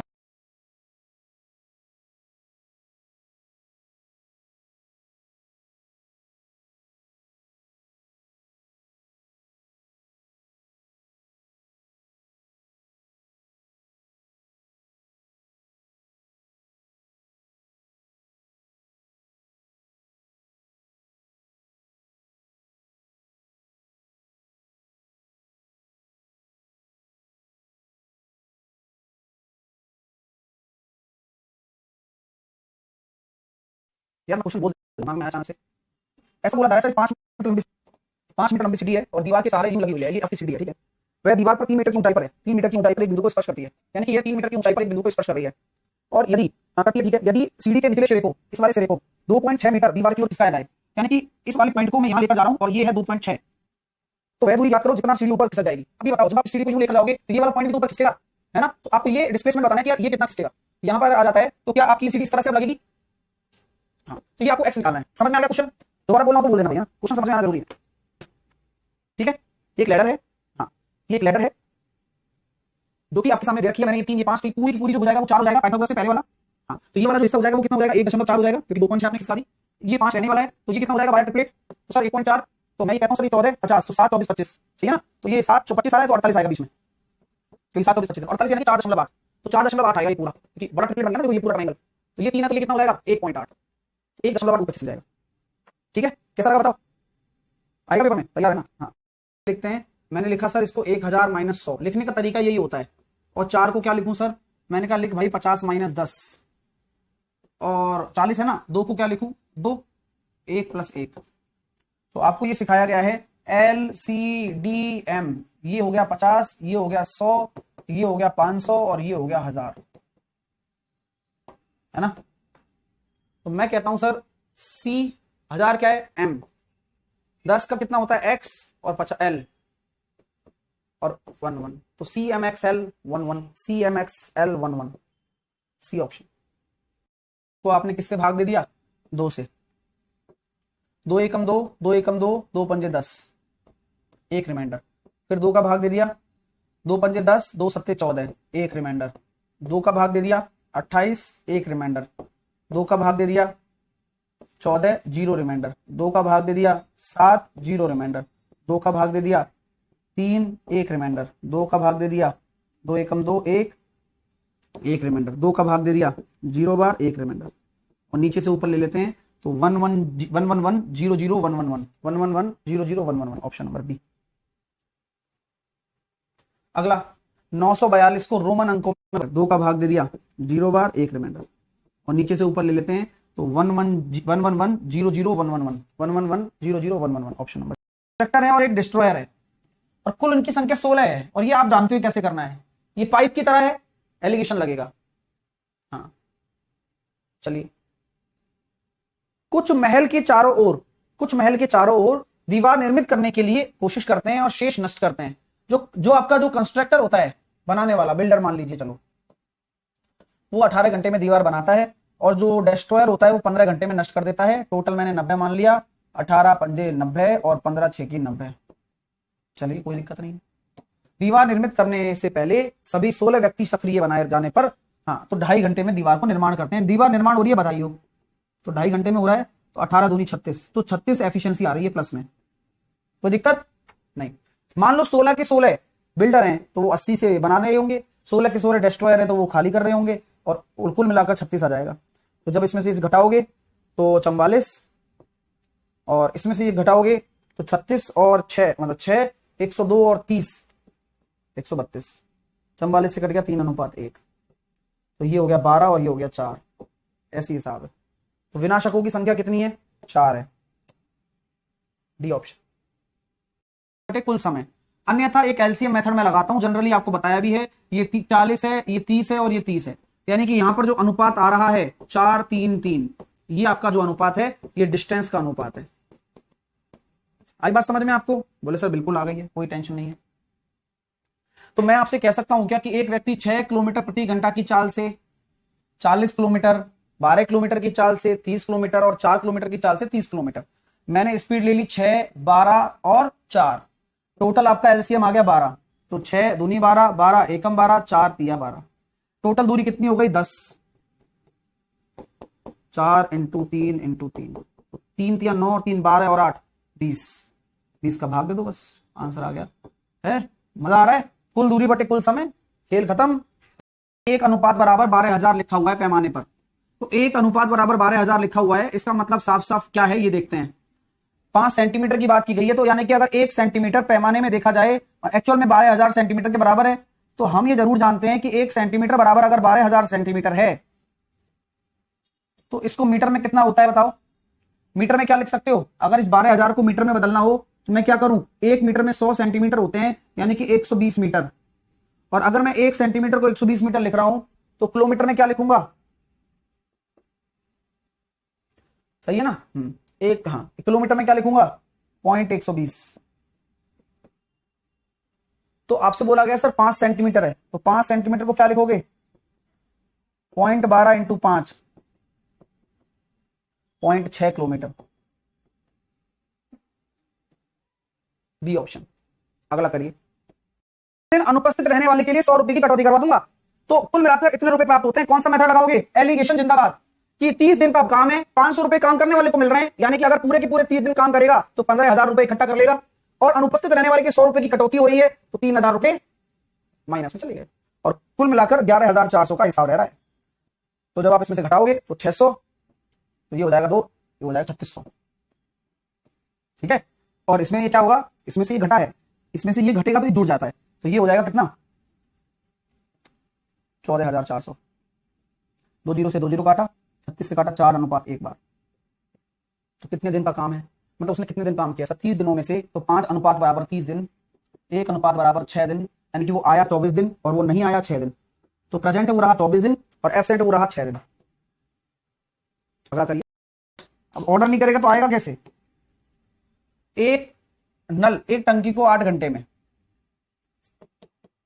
आधी टंकी को भरने के बाद में समान प्रकार के 4 नल और आ गए, 4 यूनिट भरा है केवल, मान रहा हूं, और ऐसे ही 4 नल और आ गए जिनकी एफिशिएंसी 1 ही मानूंगा मैं, जब 8 कैपेसिटी मानी है तो 4 आ गए भाई, मान लिया।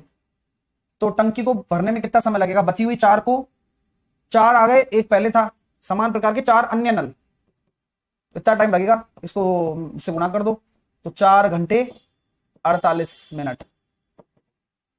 ये बढ़िया क्वेश्चन है।